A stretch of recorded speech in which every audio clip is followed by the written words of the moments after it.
بسم اللہ الرحمن الرحیم۔ السلام علیکم اسٹوڈنٹ، ہم نے پریویس ٹاپک میں سود کی حرمت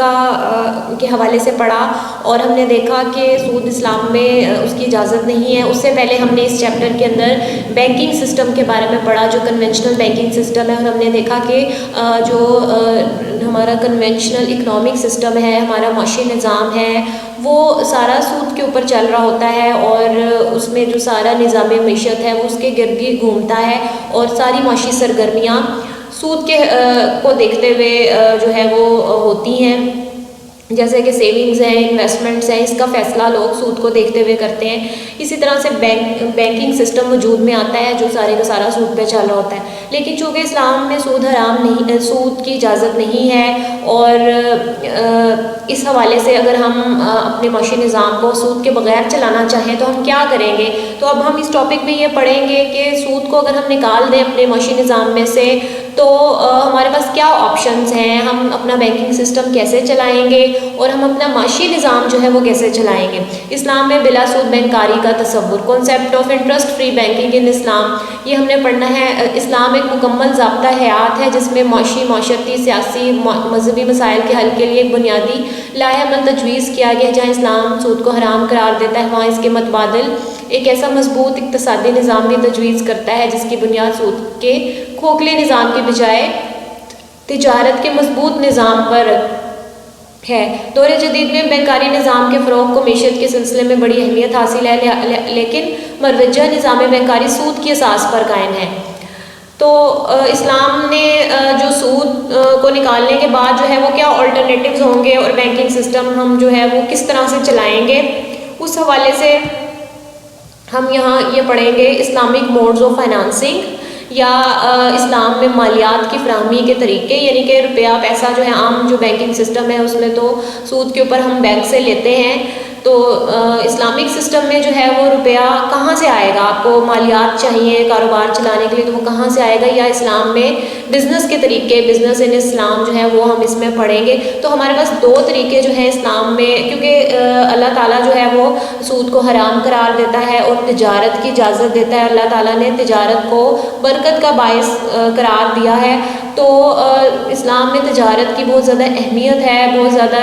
اس کے اوپر زور دیا گیا ہے، اور معاشی نظام کو چلانے کے لیے بھی یقیناً جو تجارت ہے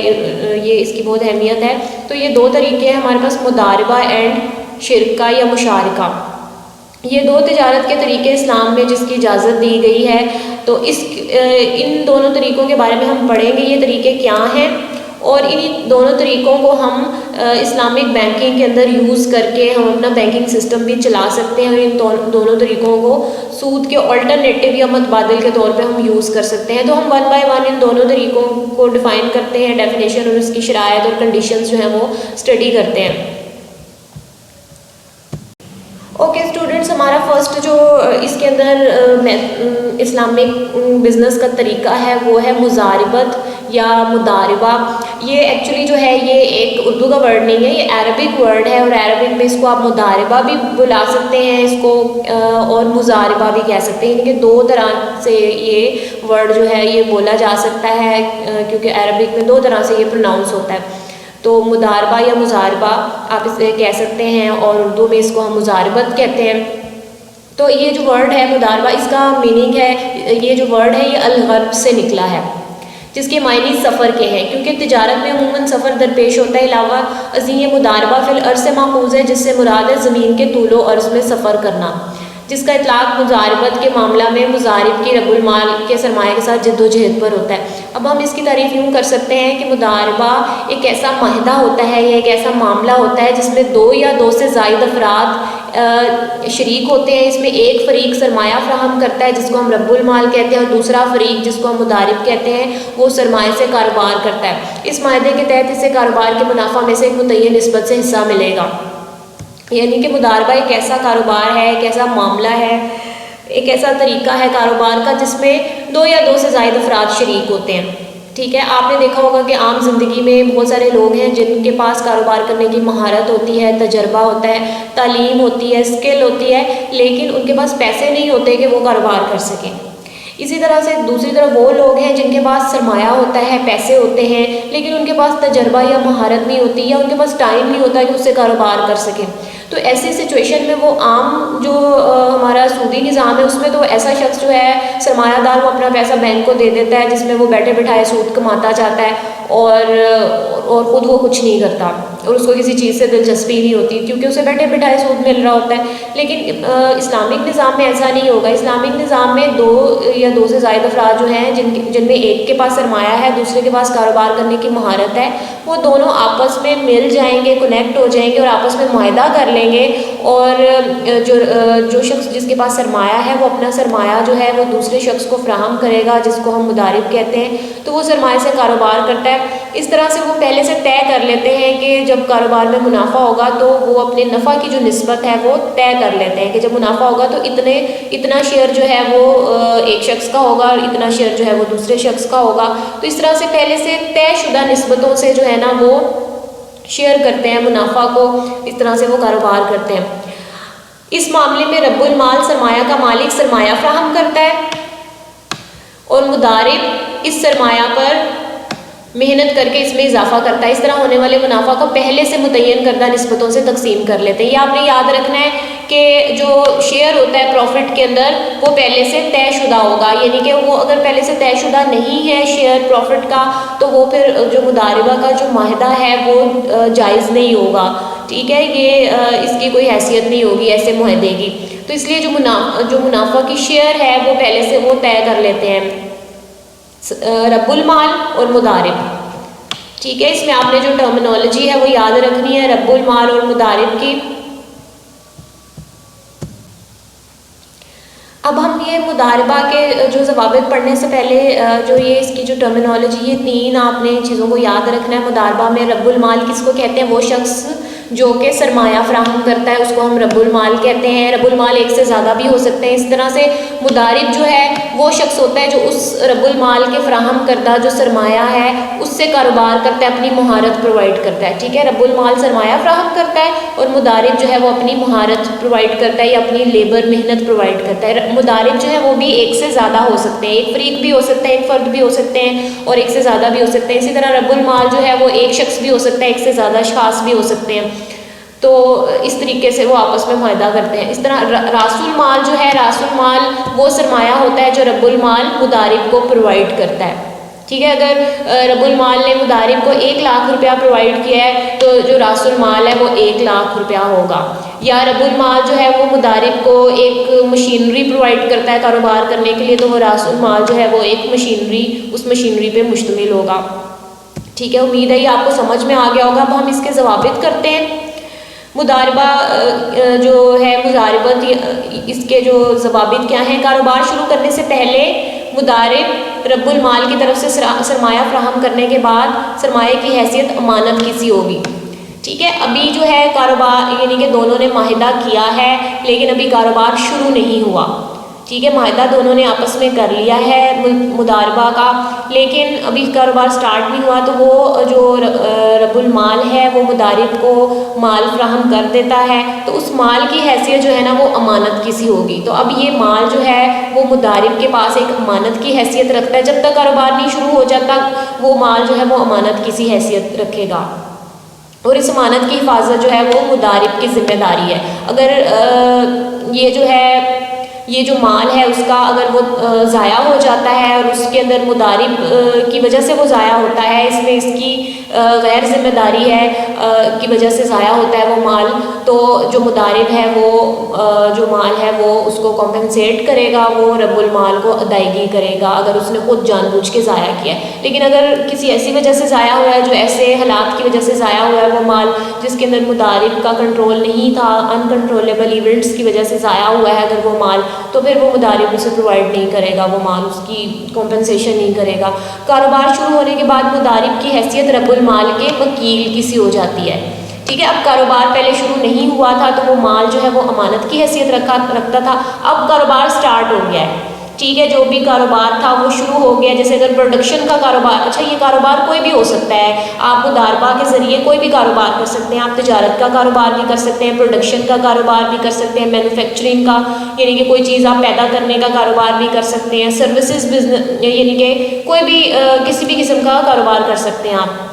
یہ جو مینوفیکچرنگ بزنس ہے اس کے اندر آپ جیسے کپڑا پیدا کرنے کا کاروبار کر سکتے ہیں، اور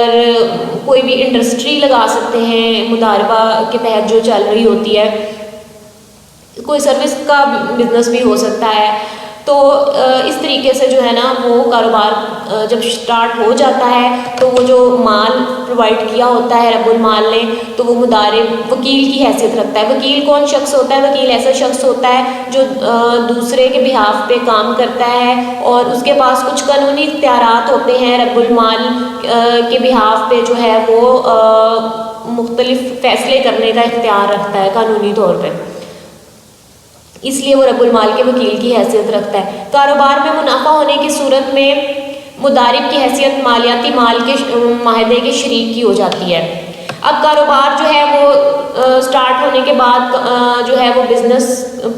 جیسے اگر پروڈکشن کا بزنس ہے، مینوفیکچرنگ کا، تو آپ نے مینوفیکچرنگ کی، اشیاء پیدا کی، اشیاء پیدا کر کے سیل کر کے اب آپ کو پروفٹ ہو گیا ہے. ٹھیک ہے، آپ کا جو ایک اکاؤنٹنگ پیریڈ ہے وہ کمپلیٹ ہوا ہے اور آپ نے پروفٹ ارن کیا ہے. اب جو پروفٹ ہے چونکہ اس میں دونوں شریک ہیں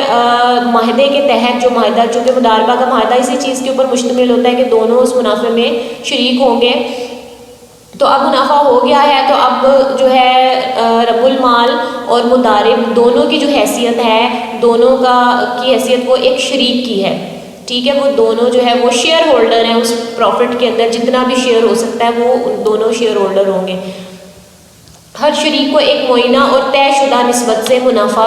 ملے گا. یہ آپ نے یاد رکھنا ہے، جیسے پہلے بتایا کہ جو نفع کی نسبت ہے وہ پہلے سے طے شدہ ہوگی، یعنی کہ جب مداربہ کا معاہدہ کیا جائے گا جو عام طور پہ ریٹن ہونا چاہیے، کیونکہ اسلام میں یہ کہا گیا ہے کہ اپنے جو معاہدے ہوتے ہیں آپ اپنے جو چیزیں ہوتی ہیں ان کو آپ لکھ لیں. تو یہ طے شدہ نسبت سے ہوگا یہ پہلے سے، یعنی کہ جو بھی شیئر ہے پروفٹ کا، جیسے اگر 40-60 کا شیئر ہے یا 50-50 کا شیئر ہے تو وہ پہلے سے طے شدہ ہونا چاہیے. اگر وہ طے شدہ نہیں ہے، شیئر طے شدہ نہیں ہے، تو ایسا جو معاہدہ ہے وہ جائز نہیں ہوگا. اگر مزاربت منسوخ ہو جائے تو یہ معاہدہ روزگار کی شکل اختیار کر لے گا، یعنی کہ جو مداربہ کا معاہدہ کیا گیا ہے اگر وہ کسی وجہ سے کینسل ہو جائے، جیسے دو لوگوں نے پروڈکشن کا بزنس سٹارٹ کیا تھا، اب درمیان میں کوئی بھی ایسے حالات ہو جاتے ہیں کہ جس کی وجہ سے انہیں بزنس بند کر دینا پڑتا ہے، تو پھر اب جو ہے یہ معاہدہ روزگار کی حیثیت رکھے گا، یعنی کہ جو مدارب ہے اس نے جو بھی پیچھے کام کیا ہوگا اس کو اس کی سیلری پے کرنا وہ رب المال کی ذمہ داری ہوگی. معاہدہ روزگار کیا ہوتا ہے کہ جس کے اندر ایک شخص جو ہے وہ امپلائی ہوتا ہے دوسرے شخص کا، یعنی کہ وہ کہیں پر فکسڈ ویجز کے اوپر کام کرتا ہے، طے شدہ تنخواہ کے اوپر وہ کہیں پر کام کر رہا ہوتا ہے. وہ مدارب نہیں ہوتا بلکہ طے شدہ تنخواہ پہ کام کر رہا ہوتا ہے. یہ آپ نے یاد رکھنا ہے، جو مدارب ہے وہ جب وہ مداربہ کا معاہدہ کر چکا ہوتا ہے تو اس وقت وہ جو ہے وہ ملازم نہیں ہوتا کسی کا، وہ مدارب ہوتا ہے. ٹھیک ہے، ملازم جو ہوتا ہے وہ چونکہ اس کا معاہدہ روزگار ہوتا ہے اس کے اندر طے شدہ سیلری ملتی ہے، بزنس میں پروفٹ ہو، نفع ہو یا نقصان ہو، اس کو اپنی تنخواہ مل جانی ہوتی ہے جو ملازم ہوتا ہے. لیکن جو مدارب ہوتا ہے اس کو تبھی پروفٹ میں اسے شیئر ملے گا جب پروفٹ ہوگا، اگر پروفٹ نہیں ہوتا تو پھر اس کو کچھ نہیں ملے گا. ٹھیک ہے، نفع یا نقصان رب المال کا ہوگا جبکہ مدارب کو اس کی اجرت ملے گی. ٹھیک ہے، معاہدہ روزگار جو ہے اسی کے بارے میں یہاں بتایا جا رہا ہے کہ معاہدہ روزگار میں ایک شخص جو ہے وہ ملازم ہوتا ہے، اس کو اپنی تنخواہ ملتی ہے، کاروبار میں نفع یا نقصان ہوتا ہے تو اس چیز سے ملازم کا کوئی تعلق نہیں ہوتا، اس کو اپنی اجرت مل جانی ہوتی ہے جو کہ طے شدہ ہوتی ہے. اگر مدارب معاہدے کی کسی شرط کی خلاف ورزی کرے تو اس کی حیثیت غاصب کسی ہوگی. ٹھیک ہے، اس پر سرمایہ کی واپسی کی ذمہ داری ہوگی، کیونکہ جو سرمایہ ہے وہ اس کے پاس امانت تھا اور اس نے اس سرمایہ کو جو ہے اگر ضائع کیا ہے یا اس کی جو مضاربہ کی جو شرائط لکھی ہوئی ہیں کاروبار کرنے کی اس کی خلاف ورزی کرتا ہے تو وہ غاصب کی حیثیت ہوگی اور جو رب المال ہے اس کے خلاف قانونی چارہ جوئی کر سکتا ہے. جیسے فار ایگزامپل کہ انہوں نے جو معاہدہ کیا تھا مضاربہ کا وہ ایک مینوفیکچرنگ بزنس سٹارٹ کرنے کے لیے, کپڑے کا بزنس سٹارٹ کرنے کے لیے انہوں نے ایک معاہدہ کیا تھا جس میں یہ جو بنیادی شرط تھی کہ کپڑے کا کاروبار کیا جائے گا, کپڑا پیدا کرنے کا کاروبار کیا جائے گا. لیکن جو ہے مضارب اس پیسے سے جو کہ رب المال نے فراہم کیا ہے اس سے کپڑے کا کاروبار کرنے کے بجائے وہ کوئی اور کاروبار کرنے لگ جاتا ہے یا کہیں اور پیسہ وہ لگا دیتا ہے, تو وہ جو ہے وہ مضاربہ کی جو قوانین ہیں اس نے خلاف ورزی کی ہے. ایسی صورت میں رب المال جو ہے وہ اس کے خلاف قانونی چارہ جوئی کر سکتا ہے. اگر مضاربت کی ایک شرط یہ ہو کہ سارا منافع مضارب کو ملے گا تو مضارب کی حیثیت مقروض کسی ہوگی. ٹھیک ہے, اگر اس طرح سے مضاربہ کی کوئی شرائط وہ طے کر لیتے ہیں کہ سارا منافع ہی مضارب کو ملے گا تو پھر ایسا قرض کی صورت میں ہوتا ہے کہ جب آپ کسی سے قرض لیتے ہیں, قرض سے آپ اپنا ایک کاروبار کرتے ہیں اور اس کاروبار کا سارا منافع آپ ہی کو ملتا ہے کیونکہ آپ ہی وہ کاروبار کر رہے ہیں, آپ نے وہ مضاربہ کا جو ہے ایگریمنٹ نہیں کیا بلکہ وہ آپ اپنا کاروبار کر رہے ہیں اور اس کا منافع بھی سارا خود ہی لے رہے ہیں اور آپ نے جسٹ وہ قرض لیا ہوا ہے رب المال سے اور اس قرض کو آپ نے واپس کرنا ہے.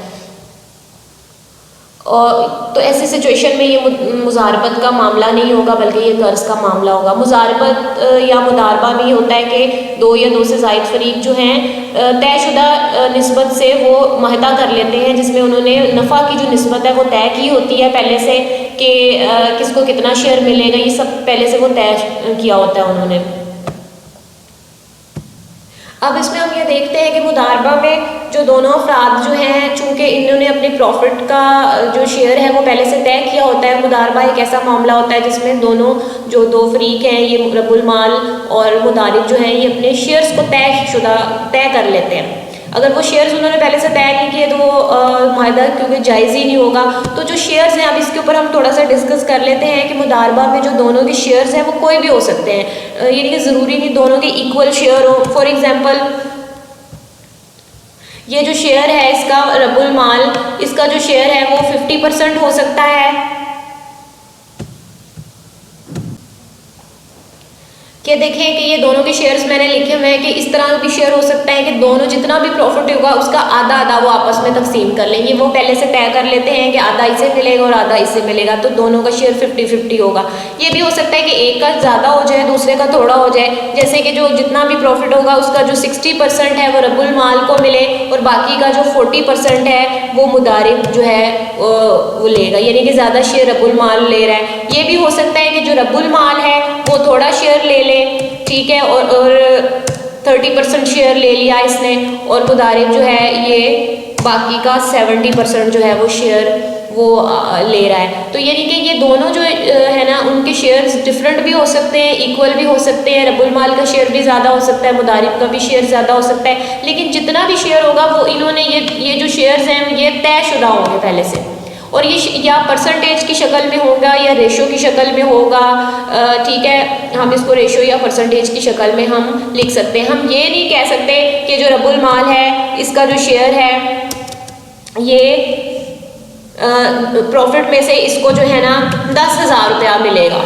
یعنی کہ روپیز کی شکل میں ہم یہ جو شیئر ہے وہ ہم طے نہیں کر سکتے. یہ والا جو اس طرح سے ہم شیئر نہیں طے کر سکتے, یہ چیز جو ہے وہ غلط ہوگی. اگر ہم نے اس طرح سے شیئر طے کیا یہ غلط ہوگا. ہم نے جو شیئر ہے وہ کیونکہ اگر ہم ایک فکسڈ اماؤنٹ طے کر لیتے ہیں تو وہ یہ سود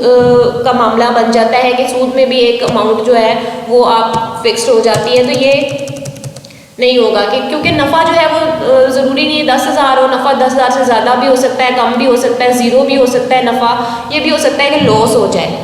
ٹھیک ہے, نفع جو ہے وہ جتنا بھی نفع ہوگا اس میں سے دونوں کو 30 اور 70 کے حساب سے شیئر مل سکتا ہے, 50-50 کے حساب سے شیئر مل سکتا ہے.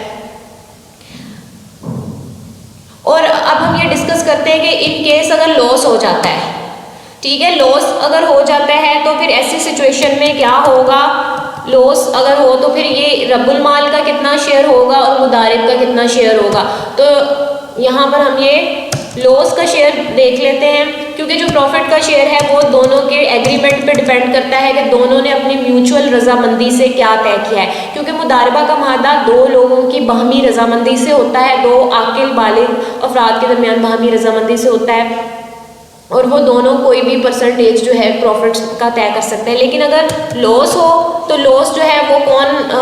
جو ہے وہ برداشت کرے گا، مضارب برداشت کرے گا یا رب المال برداشت کرے گا؟ تو یہاں پر ہم یہ دیکھیں گے کہ جو لاس ہے وہ 100% رب المال ہی برداشت کرے گا، جو مضارب ہے یہ لاس برداشت نہیں کرے گا، کیونکہ مضارب نے کوئی سرمایہ نہیں لگایا، مضارب نے اپنی محنت لگائی ہے، اور اس کی اگر لاس ہوتا ہے کاروبار میں تو مضارب کی محنت ضائع ہو جائے گی اور اس کو کوئی بھی نفع میں کوئی بھی شیئر نہیں ملے گا، کیونکہ نفع ہوا ہی نہیں ہے۔ تو جو لاس ہے وہ رب المال ہی برداشت کرے گا، کیونکہ اس نے سرمایہ فراہم کیا ہے۔ لاس کی صورت میں رب المال کا مال ضائع ہو جائے گا اور مضارب کی محنت ضائع ہو جائے گی، تو اس لیے لاس جو ہے وہ 100% رب المال ہی برداشت کرے گا۔ تو یہ اسٹوڈنٹس جو مضاربہ کا معاہدہ تھا یہ ہم نے اسٹڈی کیا۔ اب ہم جو ہے نیکسٹ ٹاپک ہے وہ ہے مشارکہ، یا اس کو ہم شراکت بھی کہہ سکتے ہیں۔ شراکت یا مشارکہ یہ جو ہے اس کی ہم شرائط اسٹڈی کرتے ہیں۔ دو یا دو سے زائد افراد کا کسی کاروبار میں متعین سرمایہ کے ساتھ نفع کے حصول کے لیے اکٹھے ہونا، کاروبار کے نفع میں پہلے سے طے شدہ نسبتوں پر متفق ہونا شراکت کہلاتا ہے۔ ٹھیک ہے، شراکت کیا ہوتی ہے؟ جس میں دو یا دو سے زائد افراد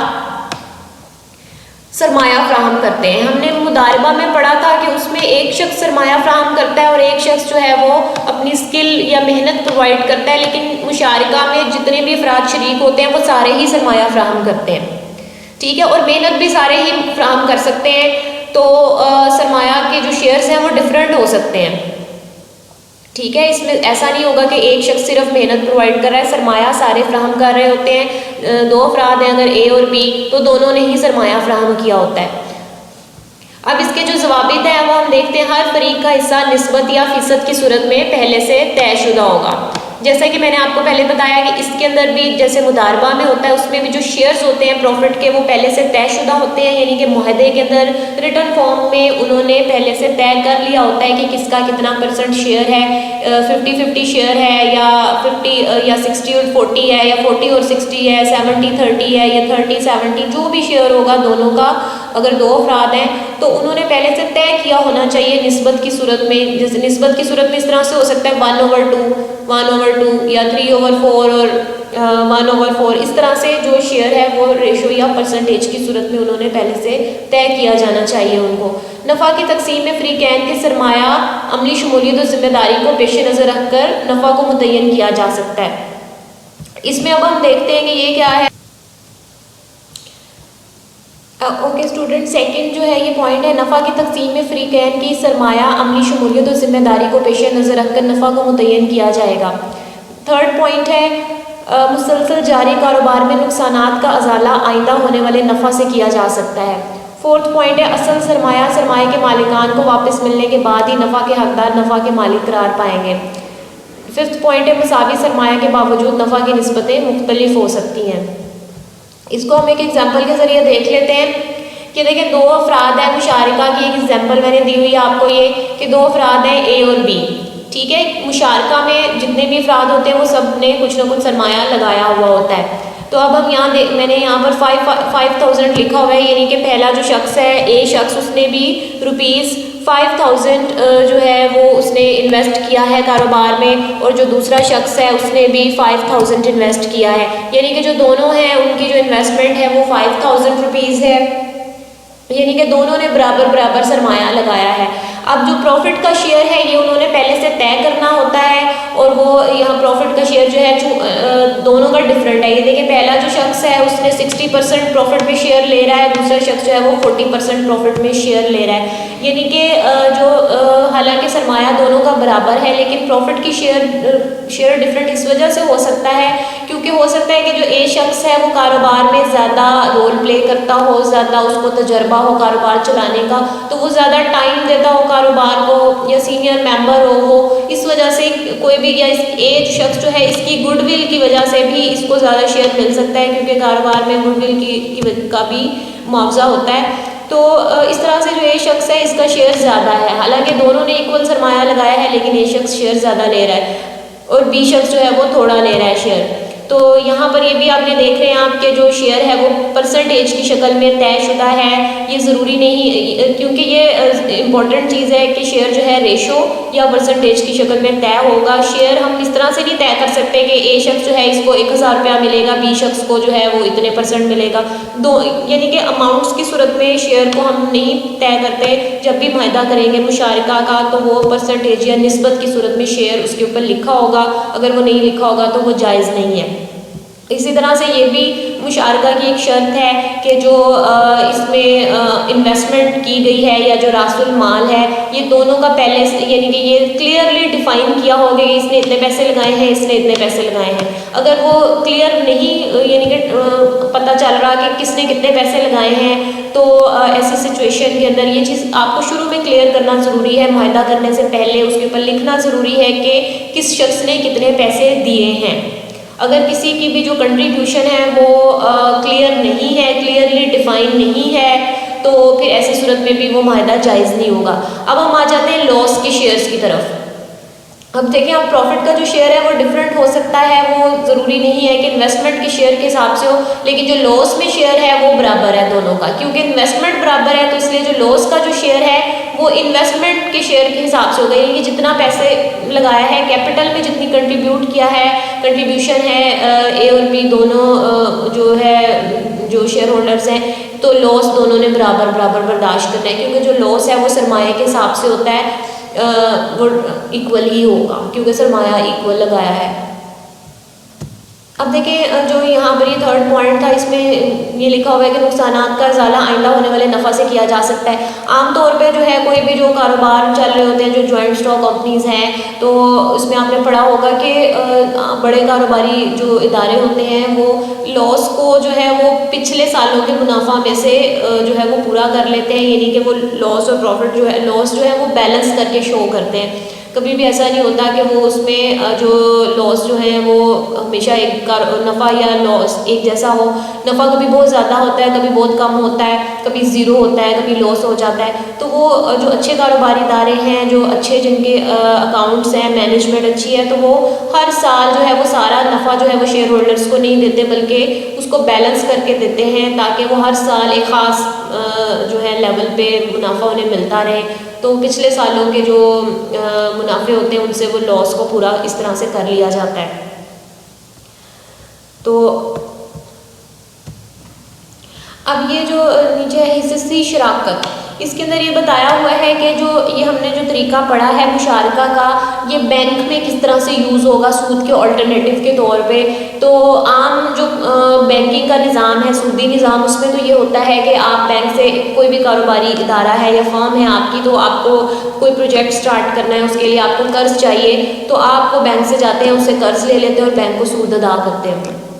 لیکن یہاں پر ایسا نہیں ہوگا، یہاں پر جو بینک ہے وہ شراکت کے تحت جو ہے وہ کام کرے گا، جو اسلامک بینک ہے۔ تو وہاں پر یہ ہوگا کہ کسی بھی فرم کو اگر کوئی پروجیکٹ کے لیے پیسہ چاہیے، جیسے فرض کریں کہ ایک فرم ہے اس کو ایک پروجیکٹ سٹارٹ کرنے کے لیے 1 لاکھ روپیہ چاہیے، لیکن اس فرم کے پاس 1 لاکھ کی بجائے جو ہے وہ 80,000 روپیہ ہے، تو 20,000 روپیہ کم ہے، تو وہ جو 20,000 روپیہ ہے وہ بینک سے لے لیں گے، تو بینک کا جو شیئر ہے وہ